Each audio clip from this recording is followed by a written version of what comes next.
വെച്ച് നമുക്കൊരു അവിയൽ ഉണ്ടാക്കിയാലോ? എന്നാ വായോ.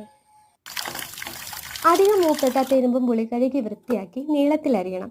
കൂടാതെ ഇഞ്ചി, വെളുത്തുള്ളി, കാന്താരി അല്ലെങ്കിൽ പച്ചമുളക് ഇത്രയും നീളത്തിൽ അരിഞ്ഞെടുക്കണം. അതിനുശേഷം അരപ്പിനായിട്ട് തേങ്ങ, ചുവന്നുള്ളി എന്നിവ ഒന്ന് അരച്ചെടുക്കുക.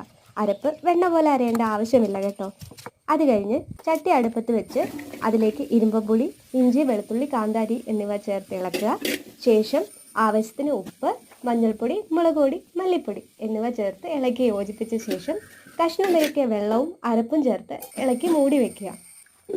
നമ്മുടെ അവിയൽ വെന്ത് പാകമായിട്ടുണ്ട്. അതിലേക്ക് ഇനി ആവശ്യത്തിന് വെളിച്ചെണ്ണ, കറിവേപ്പില, ലേശം ഉലുവപ്പൊടി കൂടി ചേർത്ത് ഇളക്കുക.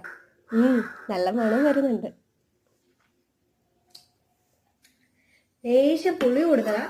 അത് വെച്ച് കഴിഞ്ഞാൽ സാധനം അടിപൊളി.